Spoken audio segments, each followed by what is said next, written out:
Welcome back, everybody. We have finished game number one, a really insane final circle that allowed Team Arctic White to somehow win that game from a 1v4 position. The life-saving killers, though, still getting a good ton of points from that game as a result, but I didn't really expect that game to finish the way it did. Crot, I'm fairly confident we were expecting that to finish a lot cleaner and about 45 seconds sooner. Yeah, absolutely. I think, they got the numbers down. They would have known. Again, it's just the same thing as Turtle Esports with a Sinkies team of Kona. And it was just, we saw the numbers advantage and them not capitalize and push as a unit, which I think really stunted that out and turned that result, giving them a series of 1v1s, especially when Hannibal went down. And it got very sloppy and very messy. And again, we all know that pressure. As any PUBG player knows, you're in a 4v1, you don't know who that person is, and unfortunately sometimes you just don't give that one enough credit and enough respect, and you take it in a series of 1v1s, and it is easy to throw, but that's exactly what that game was, and it was a throw, Joro. Well, they played so well up to that point as well, especially when Forsaken came by at them from the north side of the compound and they wiped that team. No problems whatsoever. They just didn't quite carry it through, and I think they were close to the finish line. A little bit of rush of blood to the head, and they went, you know what, it's all right, we've got this. And then suddenly that fight became a little bit more fragmented. Let's go ahead and take a look, though, at the leaderboard after game number one and what the points total looks like here. As we can see, the life-saving killers are actually still up top, and that's because they got 9 kills in that game. So despite only having 6 points instead of 10 from placement's perspective, they are top of the leaderboard. Team Arctic White now in second place with 13. And that extra 4-point swing either way would have meant that Arctic White would have been on 9 points and the life-saving killers would have been on 19. So suddenly that gap, Crot, thanks to that final fight, yes, the life-saving killers are on top, but they would have been on top by more than 10 points, and now they're only on top by 2. Yeah. It's a great start, though, for them. 9 kills is very, very respectable. I think the last time we saw the life-saving killers, they didn't really have the best of runouts. I think they finished kind of middle of the table. But, they're coming in this time. They are ready to change that and get things really, really going. We're seeing a lot of other points. Wii Sports, again, we commented on them and how well they did to duck in and out of fights, collect frags, and get positions. And they're in third. So a good result from them. I am looking at, again, Kona. They got locked out very early, but they're in 6th. They got 7, 8 kills for their money. They had a decent number of kills. Yeah, I think by the time they had 2 players left, they already had 6 kills. So however many they got at the end. Exactly, and I think that might be something that we see a lot of from the Kona team is let's not go all in, not playing for position. They're going to crash. They want the frags. They want the clips. And me as a caster, and I know probably you as a caster, are all for that kind of play. Well, let's find out if these teams can turn it around. At the end of the day, that was only game number one. There are plenty of teams at the bottom half of the leaderboard who can absolutely frag out and win those chicken dinners. They'll get another opportunity to do that now. Let's take a look. It's game number 2 on Miramar. A little bit of an eastern skew in the playing path this time. 6 to 1 o'clock position. So going from the southern side of Miramar all the way up to Campo Militar. Absolutely no chance in hell if you normally drop El Pozo or Monte Nuevo, for example. Even San Martin is a little bit of a stretch on a long shoot on this kind of playing path. So I'm expecting places like Los Leones to be a little bit more crowded than usual. Possibility of 1 or 2 teams contesting places like Impala and Al Azahar. And it wouldn't put it past me to see maybe a team go up north towards Torre, maybe looking for those cars along that northern road, Crot. We could even see a long rotate towards places like San Martin, El Pozo, and things like that. Absolutely. So we've seen C-Play already adjust and not wanting to take that fight with Kona for Los Leones. They've just gone to Picado, which of course was free last time, but we're seeing Fence trade out that position, and we're already seeing an early engagement as Kuzi goes for the car. It looks like he's taking a little bit of damage, and Fence and Kona are going to fight for that initial Los Leones foothold. Let's have a look. Where else have we got on the board? We got the Milkman going to Minas. We have got Owen doing his typical boomer drop just to the west of that. And that's what is known in the Coffin Dodgers Discord as the boomer drop, one of Owen's boomer drops. But we're seeing life-saving killers 4 a.m. taking San Martin and Hacienda, a little bit more north. Entropy, interestingly, they were at Kumasera last time with Wii Sports, who are actually going to be center zone this time, and I bet they are kicking themselves as they've gone all the way up to Tora and Cruz de Val. Entropy and Turtle Esports are about to get involved in a 2v2. Two members of Entropy are on the south side of Cruz. A couple of members of Turtle Esports are in. The reason why their logos appear that far out is because there's someone near Hacienda for Turtle Esports, basically dragging the average back. And I think they realize, hang on a second, someone's actually here. So Hawara is going to hopefully... We'll wait and see. Oh, beautiful stuff. I'd like to point out, by the way, I don't think that M4 has any attachments on it. And one of the first bullets that came out of that gun was a 94 hit point headshot. Delightful stuff from Hawara. Who needs bullets and all them to actually get those kills? 30 is all you need. Nice and plenty. And there's still one member of Turtle Esports, by the way, in the middle of Entropy, as I understand it. Yeah, you can see that just on the corner of Cruz de Val, and now this puts them in a sticky spot, especially with how things went for them last game. Are they going to be able to be a little bit more decisive, whether they want to get out or whether they're going to push as a unit and get rid of Entropy very early and free themselves up a bit of time, a bit of space, and get that rotate off early? And again, this is the same situation which we saw Entropy in last time. Very much out of the circle in a very early fight, which is potentially going to cost them at least a player and a lot of rotation time. The correct thing to do if you're Turtle Esports now is to move away, not because you can't take this fight close to them. It's actually just I believe it's actually a 1v2. So they technically have got the numbers here because it's them, it's Zay as well, Holzers, sorry, against the player who's up at the church. However, what Turtle Esports don't know, Grot, they don't know how many players from Entropy are here. They know that one of their players went down. They also know that Entropy are in Cruz. Unless they have hard knowledge that there's only one person here, this is a very, very risky play right now from these guys. I would personally want to rotate away if I was Turtle. Yeah, absolutely. Interesting play as well from Turtle there to not pick up the the M24 and stick with the Uzi. I'm guessing they're wondering if there's another player from Entropy potentially very close to them, obviously trying to opt and keep that close range weapon for this town engagement, which probably isn't going to come. But yeah, like you said, they need to get vehicles, they need to dip. But looking at the Entropy, very north player in Cruz de Val, he could be a bit of a problem if he's got those the red brick double-story buildings, which it looks like he's on the roof of, just trying to scout out. You know, if they try and rotate off and take a vehicle, which is potentially on the dirt road just to the west of Cruz, then he's going to have full line of sight. And if he's got, I think he had a bolty when we looked at him, if he's got any kind of range, any kind of scope, it's going to be very, very hard for Turtle to get themselves out of this situation cleanly. I don't think Choke is with these guys. He would have been the fourth player who was near Hacienda, which means that the longer that Holzers and Zay continue to lose here, the more confident they're going to feel that the person up north in Church was the only player they need to watch out for. And as a result, they're going to run straight into a member of Entropy. So unbelievably close right now. And they have no clue that other people... They have no clue. This is exactly why that this is such a dangerous play to make. And there is Jones saying, hello, surprise. Yeah, as you said, he's gone for the flush, and is that going to cost him no reposition? And the second player, Lipsia, has just moved up and takes down in, and that's it. Now, Turtle Esports, in 5 minutes, are down to one player, but he is a little bit more central, and he is near to Hacienda, but that's great work from Entropy, and that is just nice and clean as we see the reinforcements rock up with Murado, and they can now squabble the loot and take this position and relax a little bit, knowing that they've got rid of the threat.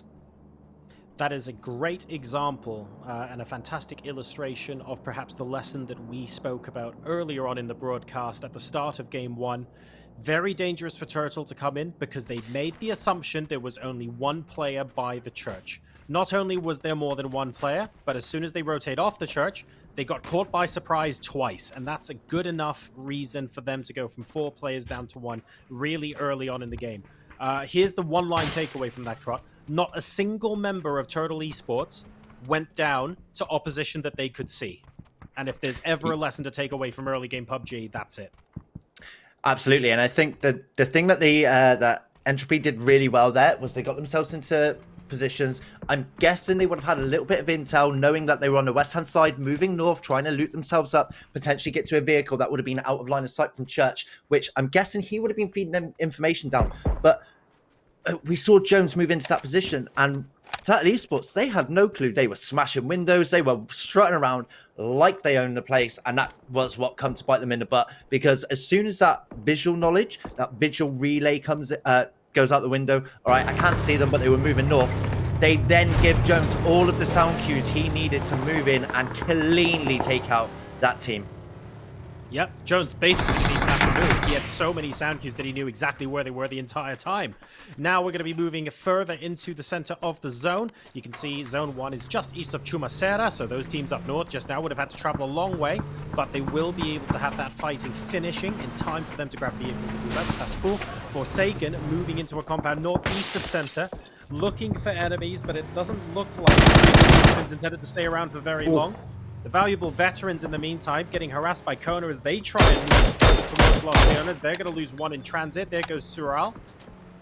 And it's Beast now trying to follow Felon back towards Los Leones. 155 possibly getting a word in edgeways. This is not what you want to see from the returning champions. We were hoping for a back-to-back. They put on such an impressive, consistent performance last time, and they have just been locked out from game 1 this time. Kona, obviously, we know they're fraggers. We know they're aggressive, and I think this is a great spray coming out there, but he's actually going to take a little bit of damage and just back off a bit. But now, veterans are barely disconnected. They are going to be able to regroup for free by the looks of it. Beastie trying to take that mount and put a little bit of suppressing fire onto them, whilst I'm guessing Felon just readjusts and tries to get the angle onto 155 here. Oh, Sinky! Wow, really? The classic Venga bus round the back sort of approach. He's baiting as well. The horn coming out here. Everyone knows exactly where he is. Spot someone on the first floor roof of that garage compound. And Kona are being seriously aggressive. They must know. They don't. They clearly don't. Well, damn. The Kona boys are coming and everybody's pumping. Party bus riding them into potential death here, but Cronenberg, great nade there from a Sinky, and now it's just the 1v1 as he goes. Oh, great drop. A Sinky goes down as well, and that's Cronenberg. Now, I've got to say, Cronenberg is an absolute monster of a player. We didn't get to see too much from him last time, but are we going to see the reinforcements yet? Felon and BC coming over now, and now we got the 2 remaining members, not Mage and 155, moving on this position. They are not going to be happy about this, and they are going to want to take some revenge onto the veterans here. I mean, if we're being honest here, I think the honking horn Venga bus play was a little bit brazen to begin with, but at the end of the day, even if Cronenberg is a beast, there is no way in hell he should have been able to easily win that 2v1, and I think if they didn't know that what they should have done was move in together. And the fact that they split up as soon as they left the Venga bus meant that Cronenberg was able to get, effectively, the first knock for free. I will be totally honest. The way that Asinki got out of the car and was just punching with no gun out, I honestly don't think they saw him. Or 155 goes down, and now it's just left to not Mage to take the fight to the veterans. Now, for me, I'd back out, try and get some points. They have got no kills. They got 1 kill on the board so far, and I don't think it's worth it for them to take this, especially last time. Yes, they fragged out, but they don't have enough points to really be playing and taking fights on a 1v3 this early. It's all right, mate. The key is we learned from game number 1 to take the first 1v1 first. So he's going to do that against its beast. Now we're going to take the second 1v1 second. See? This is all part of the master plan. Big nade. Jesus Christ. If only that was slightly more cooked. Felon, now we're going to take the third 1v1 third. Oh, no, sorry, that's the second 1v1 second. So here's the third 1v1. See, that's how you do it. Easy peasy. Don't know what you're talking about. I'll eat my words. Easy I'll peasy, shut my mouth. I'll shut my mouth. Does that count as caster's curse? Does that count as caster's curse when, you say you don't do that and then they actually just shut you up and do it? Because it's normally a death that's a caster's curse, right? Someone's going to clip that. And that is going to be delightful to share. I'm sorry, Mage. I had full faith in you, and I didn't think you went 1v3 them for a second. Felon, I'm very... First fight first, second fight second, third fight third. Oh. And see, Taika didn't quite get the same memo, but it's okay. The rest of C player coming in now. Millie is actually the last player left alive.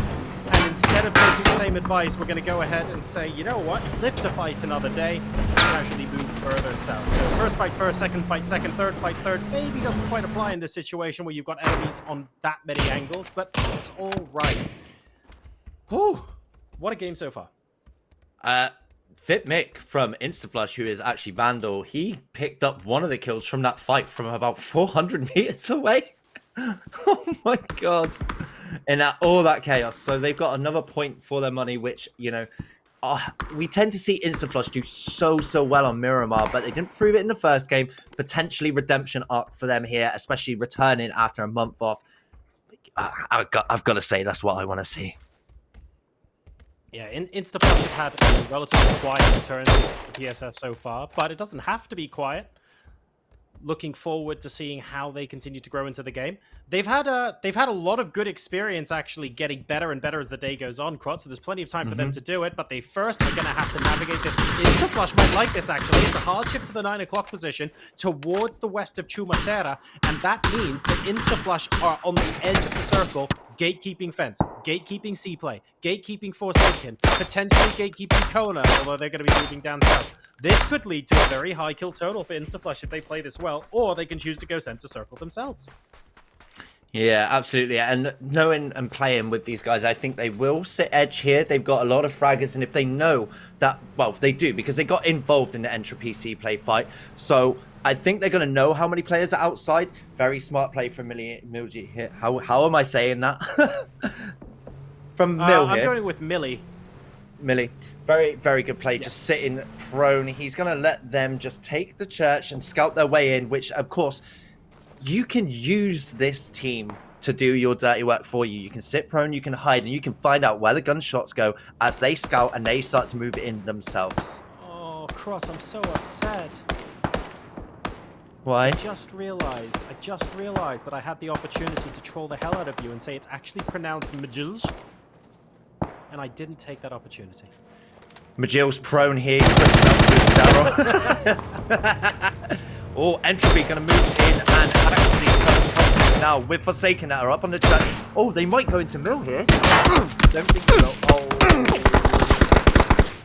A lot of damage onto Like Luke there, and unfortunately that he didn't have his M4 reloaded. Meow's just trying to give him a bit of cover fire here, and this position now is looking a little bit weaker as they are surrounded on all fronts and potentially scouting in to try and get into where InstaFlush are. Oh, stacking. Fence Esports now coming into conflict with this InstaFlush team, and they're just going to dip. They're going to see the nades and they're going to, no thank you, let's get out of here. Scalper is Doid, if I'm not mistaken, as well, who is another monster, by the way. But continuing to find more and more members of Fence as they try and rotate away. That's Amateurs down and out. Fit Mickey will be able to get now looking at Ovani dipping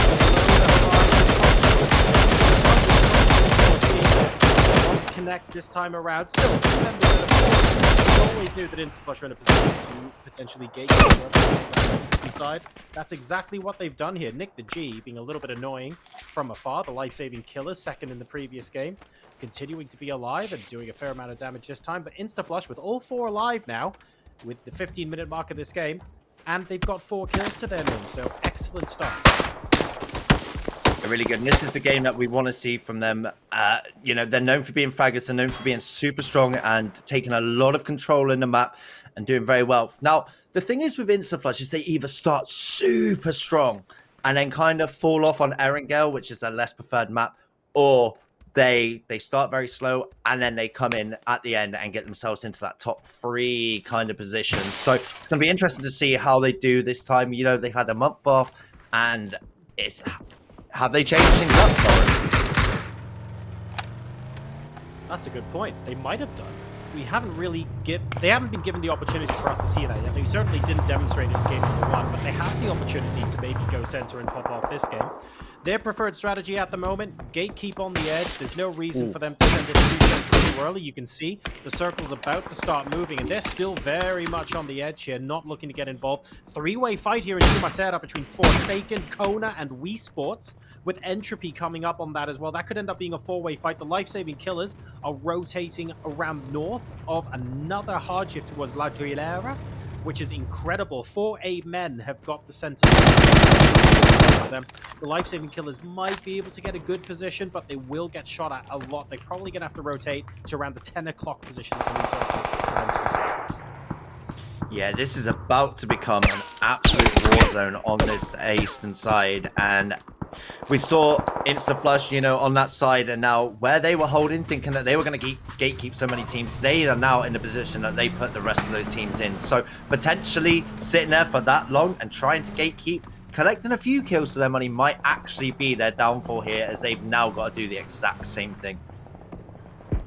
Wii Sports have choices to make here. They can go into circle or they can gatekeep, but they're the ones who get to choose at first. Like Luke tries to move between the two buildings out in the open by the looks of things. He's going to get down and out pretty easily. It's down to Wii Sports to decide if they want to move first. Entropy, who are further south from them, have decided they don't want to part in this fight. They'd rather get a better position in circle, which is fair enough.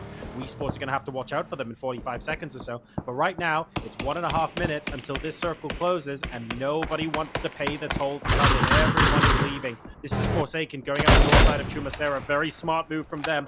They don't want to be a part of this fight anymore, which means it is just Wii Sports versus one more team before deciding they're going to move on to the next game. I think, Kona out. Wii Sports find that flush, that kill onto the final member. I think Entropy did the perfect thing there. They heard the engagement going on, and they went, you know what? Let's get into zone. Let's not take this fight. We don't want a third party this. We don't want these points. We want to live till end game. And they've just rocketed and got themselves a nice central spot. And I think that was the right call to do, and potentially what Wii Sports should have done. But they have found another kill for their money, and they're still gatekeeping Forsaken. So let's see what they come away with and how they now have to deal with end game because of their decision to stick around and fight. Arctic quite relatively alone, as you guys can see, in the southern side of the circle here. They've had 0 kills this game so far, though that might be about to change. It is indeed Kuzi from Fence getting that knock, but we will actually see somebody else grab the finish. Entropy now, nice and central, like you said. They're not even leapfrogging to try and maybe contest them on the edge of the next circle or anything like that. They're not saying, okay, we'll see the center circle, and we'll hold you guys out and try and engage your winners. They're not even doing that. They're going straight to the center of circle and saying, let's focus on phase A. Forget about phase 5. So Entropy playing the long game here, like you say, Krot, and doing it quite well so far with 5 kills and all 4 left alive. Oh, we're seeing C-Play Mill, the last player, taking out 2 kills, but he is going to get eliminated as we go back to that fight. But yes, like you said, Entropy doing so well, and they're facing life-saving killers who did so well in that last game. They positioned themselves really well again, and now it looks like they're going to start getting these knocks in and taking more ground. Potentially, if they clear the life-saving killers, Entropy have got themselves a phenomenal spot for the rest of this game. The life-saving killers also, they know how good their spot is in relation to the next circle, so they don't want to throw that away unnecessarily. They're going to try to get a couple of knocks and finishes onto Entropy, but I don't think they want to go up close to the circle, although Dwight has other ideas. Beautiful! Actually gets spotted up by 4A men. So Cabroyo gets Dwight down with 4. Everybody else spots him, and unfortunately, it's this third party now from C7 that actually might cause this entire situation to blow up. We even have instant as well. Look at the kill feed, absolutely light up. Wii Sports getting taken out by Arctic there in a really hot position, doing a lot of work. But we see C137 moving in and now putting a bit of pressure onto the back of life-saving killers in that spot that we talked about. It's now going to allow Entropy to move up, and they've also got another team in their backs, and this is just turned from a great spot. Oh my god, that's insta-flush, isn't it? Insta-flush are rotated all the way to the west-hand side. Oh my goodness. But Entropy, a lot of work to see. This has just turned into a bloodbath, Zorro. It absolutely has. No one wants to push out from their position because they're worried that another third party is going to happen. About 5 different teams were fighting in here. Club 137 eliminated. Wii Sports eliminated as well. Instaflush are basically coming in for slim picking right now. They're going for life-saving killers. They're done. Instaflush now suddenly have a free rotation. We're in a long-range battle with 4A men, so if you keep sniping in this direction, Instaflush will get them from behind as well. I just want to point something out, and something that gets brought up quite a lot is that we saw the rest of Instaflush struggling for bullets, while Gary has over 300 for his 2 guns. It's a meme, and Gary loves to carry a lot of ammo. But we are going to go back on to rotate around Yaz, who are locking horns with Arctic Esports. They have got people down. Hannibal's now down and out, and it's just going to be Nilo who's going to take the angle onto the remaining member of Arctic, and that's it. They've wiped them. Zachary not falling out of a car and dying this time. He's actually going to get the kill, and they take out the team that won the last game. So great position. They picked up 4 kills, and now they've just got to fight Entropy, who heard this fight and are moving over for a potential third party. Forsaken taking names actually as well. They've been doing really well. They've been doing a lot of work in the kill feed. Indeed. They're so that we can spot them earlier on. The colonizers now getting taken out by 4A men. 4A men and Forsaken. That's going to be fun for us to say later on. Those two teams have been more or less center circle, sniping at anyone who wants to come close. But what's interesting is they haven't been doing it from the eastern edge or the western edge, which is what we've been watching so far. 4A men are now technically eastern edge of the next circle. That's because we've had our third hard shift towards La Drilera. Absolutely insane stuff here. And Instaflush, despite God knows how that intuition actually led them to this decision, but their massive hard shift all the way around the circle towards La Drilera has absolutely paid off here. They're doing tremendously well. They've got Entropy for company to their south. But importantly, if any of them get knocked, there's a lot of hard cover here that they can hide behind to await their res. So Instaflush doing all right. 4A men continuing to gatekeep, and they're going to have the most solid compound in the next circle. But I guarantee that in phase 7, they're going to get booted out. Another thing that's really interesting to point out, Choke has actually saved some points for Turtle Esports. How the hell has he managed to get in without any engagements? And he's just sitting off the southwest corner, southeast corner even. Entropy eliminating 4AM. Great spray from Nilo there, taking some damage off of Entropy. And this is going to be the fight now for the southern control of this zone. Phase 8, is it? I can't really see there. Phase 6, but I could be wrong. We'll see. That's the 6th place. That's our top 5 teams. Entropy trying to wrap around, rotate around Yaz. There's a lot of wrapping going on there. A couple of smokes coming out. 2 left, 1 right, because we do have Carlo knocked on the higher ground. That said, rotate around Yaz are also 2-2 split. This is only Zach and Niloya they're dealing with. We've got Mobster on the other side alongside Sills. So we'll see how much they can get. If they can get 1 more knock onto rotate around Yaz, they could be in trouble here because they're getting more and more split rather than collapsing. We did see off screen there Forsaken getting taken down, and that was Jacob, who has chosen to keep his gun very silent and only go for the impactful kills. He's managed to pick up 2 now, and that last kill brought him another placement point for his team, which is phenomenal considering what a situation he was in at the start. We are seeing 4AM just readjust and be a little bit just taking their time. They don't want to get involved. They know, and they've got Entropy, they've got Instaflush, all fighting with a rotate around Yaz, and they're just going to sit back. They know they've got the hard cover, and they're just going to collect themselves and potentially let this lobby do the work for them.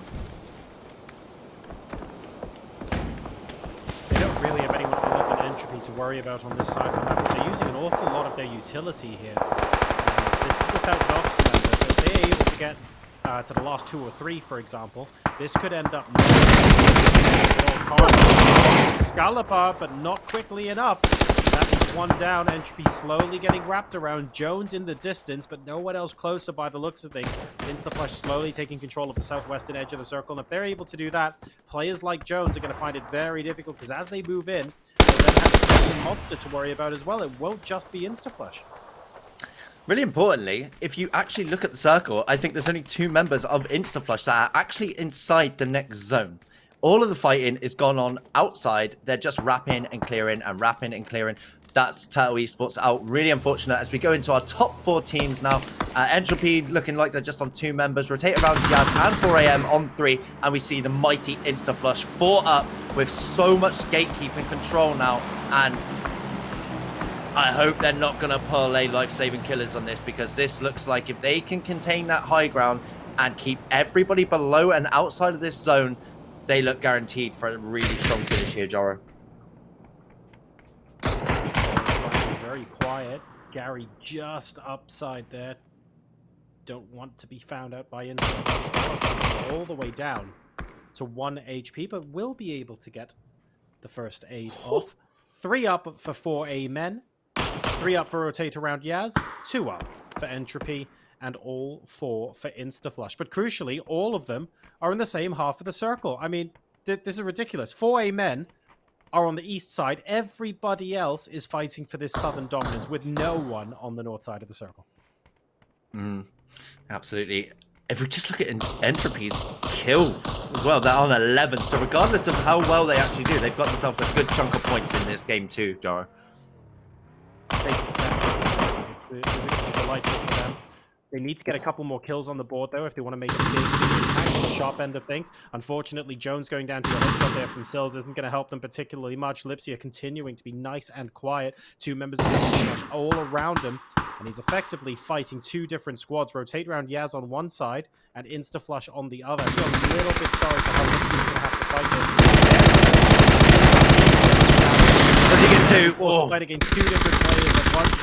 Entropy now eliminated in 4 strikes, almost inevitable, and 4A men following just behind them, and that means it's 10 kills plus now for Instaflush. Amazing play from them. They still kept 4 up. Now, just off screen, we saw 4AM try to move in and get full control of the zone in the middle, which backfired as they got dismantled from every angle of the team, of the southern team. And now we're just looking at 4AM versus Rotate Around Yaz. It's a 2v4, and it's 4 guns that you really don't want to be playing, especially when they're feeling this warmed up. Great spray from Badger coming up there, and now it's just all left down to Nilo, who, interestingly, is the picture in the center of the Instaflush logo. So this is going really, truly a grudge match here, and we can see if he can pull himself out of the toilet. That is the Instaflush logo. He cannot, and that is... He got Instaflush. That's Nilo's face there, by the way, in the middle of the Instaflush logo. So poetic justice there, I think, in some kind of form. But that is... Oh, I've got to do it. So I've got to bet with Instaflush, and if they win, I have to go... That's a tasty little win for Instaflush. What, like Anthony Hopkins, Silence of the Lambs style there? Really, there is a really particular good stuff, from Instaflush, and that's the winner chicken dinner for them this time around. Niloya, almost fittingly, really, the last player alive standing in their way, but that is the Instaflush that took a break from PSS last time, that we all know and love, that we know can come out with those big kill victories, and they've done exactly that here. They have, and we talked about them being returning giants. They weren't too giant in the first round, but they come out massively swinging on the second one, and just phenomenal play, big frags, a lot of zone control, which is what they are very, very well known for. I mean, I remember actually playing against them in SBS 2, I think it was, and in Miramar, they had full control of the north half of the circle, and they were so split, and they dominated everyone. Again, same on Erangel, which isn't their preferred map, but these guys, if they see something, they are strong enough to hold it and utilize every position as a solo. But when they push the 4 like they just did and have one sitting back taking out those long range shots, they are terrifying. So I want to see more of that. I want to see more of them absolutely fragging out. So great game from them, Jaro. Miramar is their preferred map, but they're taking full advantage of it, trying to build up a little bit of a points buffer. Tasty. Before we move on to Erangel for the second half of the day. So, ladies and gentlemen, we're going to go to a short break. There's still one more game of Miramar left before we have a change of scenery, and then we'll give you an updated scoreboard as well. Come back in a few minutes.